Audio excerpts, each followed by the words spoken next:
गोवा की night club में लगी आग और उसमें 25 से ज्यादा लोगों की मौत ने सुरक्षा इंतजामों पर सवाल खड़े कर दिए। सोचिए, लोग गोवा छुट्टी मनाने और घूमने फिरने जाते हैं, लेकिन इसी मौज मस्ती के दौरान कोई ऐसा हादसा हो जाए और वो किसी के लिए कितना खतरनाक साबित होगा। और ऐसा ही कुछ हुआ अरपोरा गांव में, जहां मौज मस्ती के बीच सिलेंडर में ब्लास्ट हुआ। उसके बाद लगी भीषण आग से हंगामा खड़ा हो गया। लोगों को जान बचाने तक का मौका नहीं मिला, जिसकी वजह से कई लोगों की दम घुटने से मौत हो गई। और इस लापरवाही पर सीएम सावंत ने संज्ञान लिया है और जांच के आदेश दिए हैं।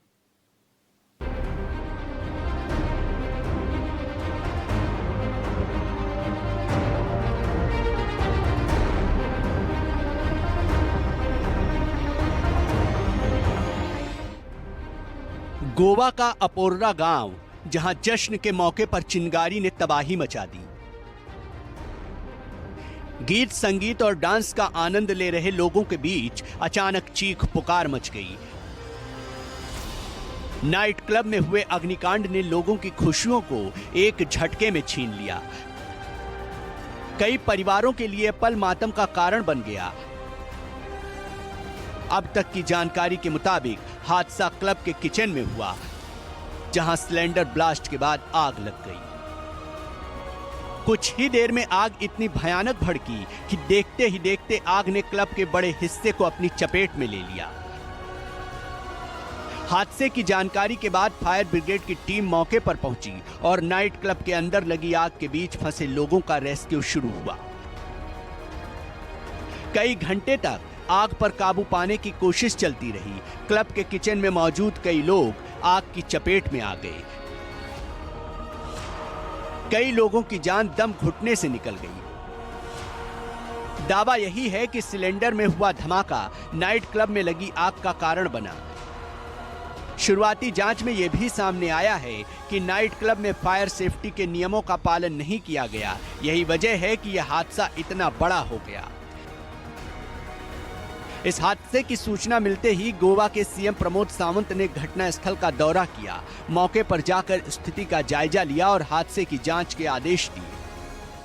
जो लोग वहां पे थे, कुछ लोग बाहर आ सके, लेकिन बाकी लोगों को बाहर आने के लिए नहीं मिला और यानी सफोकेशन की वजह से यानी उस लोगों की मौत हो गई। अभी प्रिलिमिनरी पता चला है, उससे 4 लोग वो टूरिस्ट हैं, बाकी लोग उस क्लब के यानी कर्मचारी थे। मैं उनकी जो मौत हो गई है उनके प्रति मैं दुख व्यक्त करता हूं, उनके फैमिली के प्रति संवेदना व्यक्त करता हूं। उनके आत्मा को शांति मिले और सरकार की तरफ से उनको आर्थिक मदद दी जाएगी।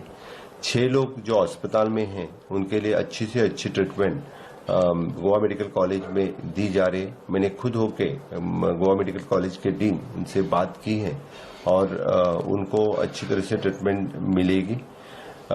इस पूरे इंसिडेंट की मैजिस्ट्रियल इंक्वायरी हमने बिठाई है, क्योंकि जो प्रेजेंट क्लब था उसके लिए कौन कौन सी परमिशन थी और किसने परमिशन दी थी, उसकी पूरी इंक्वायरी की जाएगी।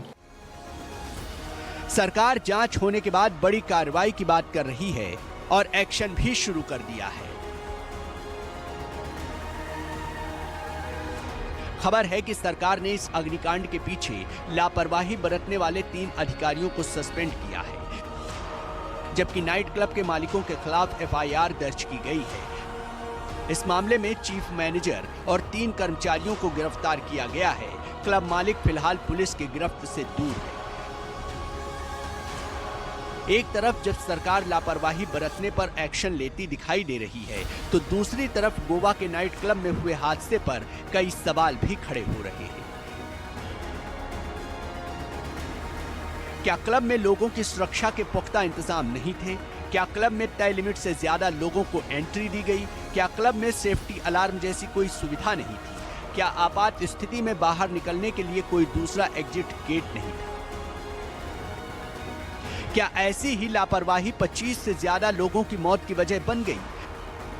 शनिवार की आधी रात तक जहां सब कुछ सामान्य था, टूरिस्ट गीत संगीत और पार्टी का मजा ले रहे थे, तभी अचानक हुए सिलेंडर ब्लास्ट से अफरा तफरी मच गई।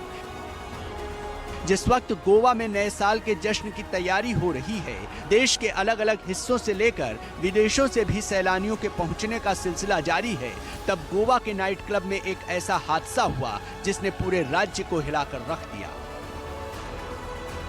Bureau report, news 24।